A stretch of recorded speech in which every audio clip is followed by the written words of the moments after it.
Hi there, welcome to Real Life on the Homestead in Ontario, and this is Marie, and I'm sorry I've been absent from our YouTube channel, but I was traveling through Egypt and Rome, and I just got back last week and had a million things to do because we know spring is a super busy time, and we thought we'd actually missed out on maple syrup season because I was gone and Jamie didn't tap any trees while I was gone.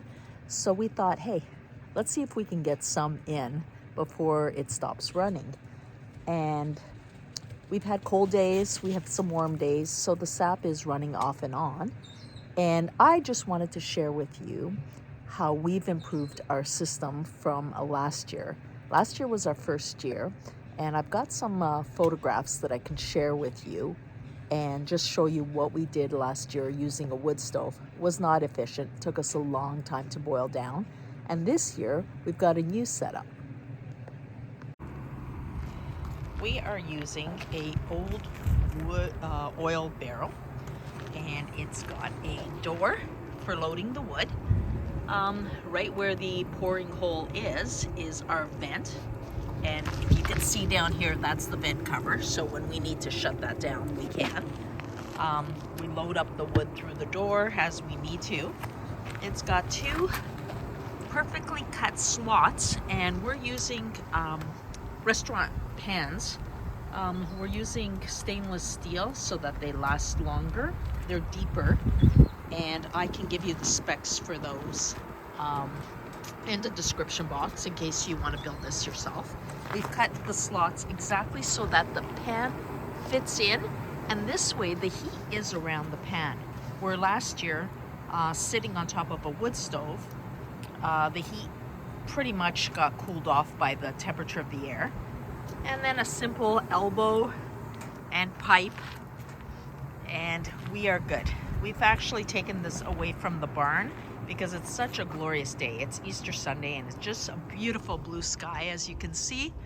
So we thought, hey, we'll just set it up over here and monitor it. And as you can see, this has been about half an hour, and we're already starting to get to the boil point, where last year this took us forever to get to this point.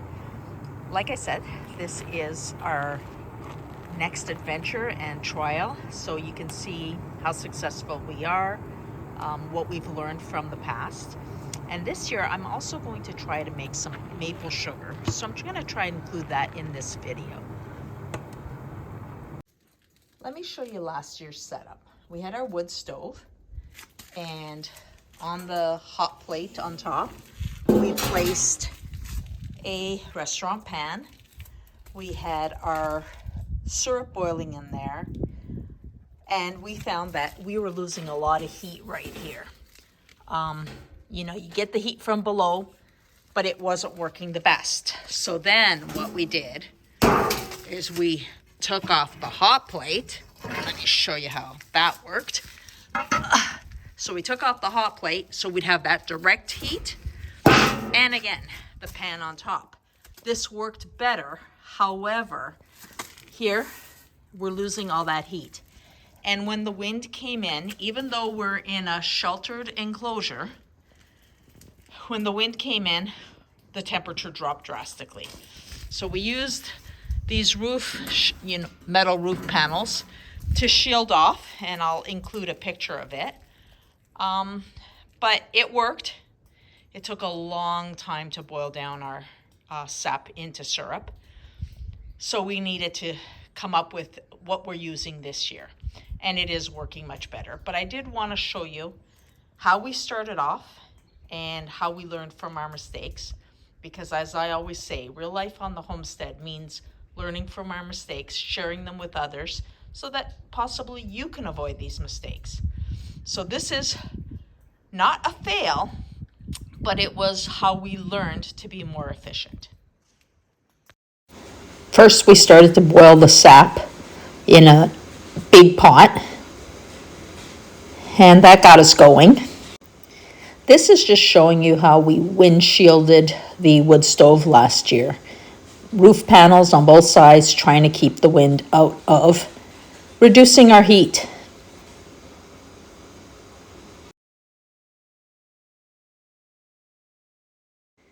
And let's look at the improvement this year.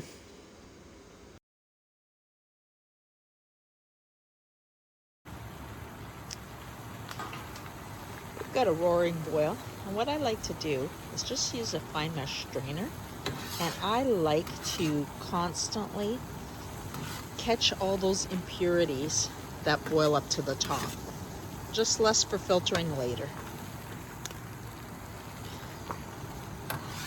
Puppies, that's not for you. They like to come around and see what's going on. And just that way, we're going to get as many impurities out as possible. Once it's boiled down and we don't want it to start scorching on the sides, we then move it into a pot and either do it on our camp stove or move it indoors. Don't like to do it indoors because it does bring up the humidity and the heat in the house, but this. Well, we were boiling until 2 p.m.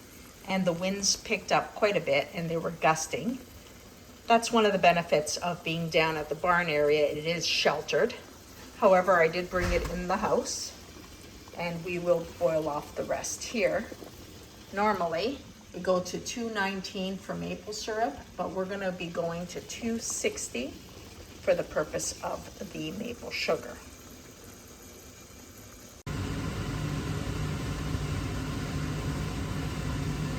We've got a really great boil going on, but we still have to reduce this quite a bit. We are going for that 219 mark for our maple syrup, and we're also going to do a batch of maple sugar, which is at 260.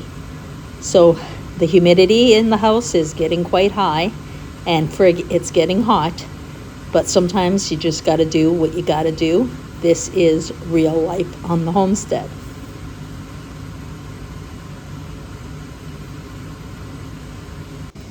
We are at 209 and we have a long ways to go.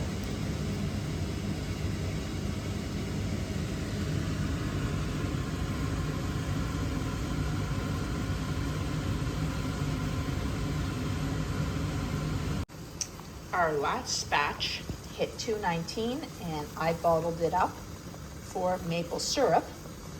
This batch here, we are going to take it to 260. It's currently at 220. We're gonna let it keep going. This is a candy thermometer. I'm going to take it to that 260 stage, and that is the hard ball stage on a candy thermometer. And we are going to make some maple sugar. This replaces any store-bought organic cane sugar made from your own products. The beautiful thing is, even though it's maple sugar, it doesn't taste like maple. You can use it the exact same way you would use your organic cane sugar, and you're producing it yourself. So we will, when we hit that 260 mark, I will show you what we're gonna do to put that together. Now, something I haven't mentioned, and even though I know homesteaders are probably people with the most common sense out there, it's worth mentioning again. This is a hot experience. This is not the time to include your children to teach them how to make candy, sugar, or maple syrup. This is a very dangerous product at this heat, and I don't want to see anybody getting hurt, especially children. So always be cautious. Use gloves. Make sure you have pot holders. Don't taste it off the spoon. Like, that is just something you should never do when you're dealing with candy. And of course, keep your children and pets out of the kitchen while you're working on this. Like I said, it's common sense, but I think it's worth mentioning. Okay, so live and learn. The minute it starts to climb, it climbs fast. And we are now ready to go on to the next step. Let's hit that 260 mark. Okay, so I have got a wood board on top of my tea towel. I'm making sure that you can see what I'm working on here. So I have my pot. I'm using a hand mixer because I am not going to use my KitchenAid for this. And you could mix this with a wooden spoon, but I am going to try to speed things up. And then you just mix. You can see it's foaming up.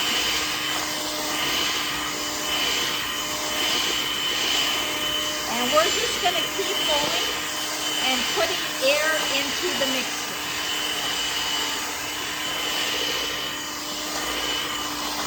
Making sure I get the sides to the middle. We're trying to get the moisture to evaporate out of the sugar. It smells so good.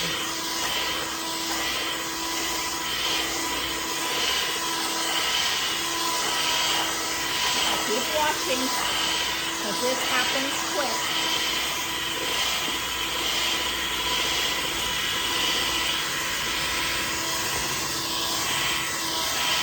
Look at this, it's happening.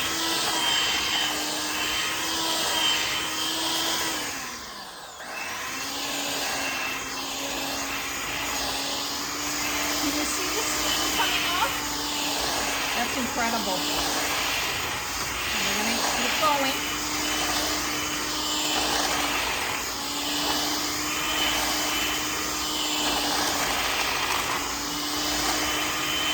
Look at this. Trying to get the sides.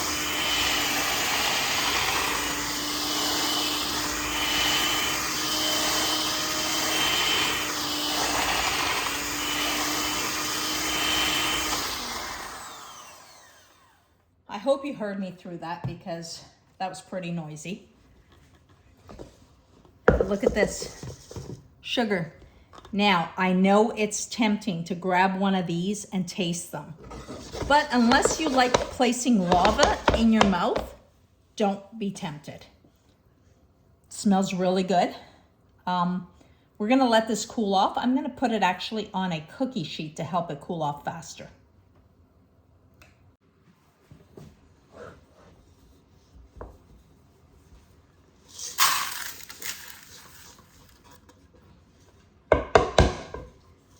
Now this that's stuck to the sides, I am going to, let me just show you what I'm talking about. This here that's stuck to the sides, I'm just gonna scrape off with a butter knife, and then I'll be able to put this all, I think I'll put it in my dry container of my Vitamix, and that's it. We shall have some maple sugar. Amazing, so simple. I hope you try this because it's a great way to replace store-bought sugar. Even if it's organic, it's always best when it's your own. So thanks for joining me on this maple syrup and maple sugar adventure today. We hope you see you soon, and go ahead, go live your very best life.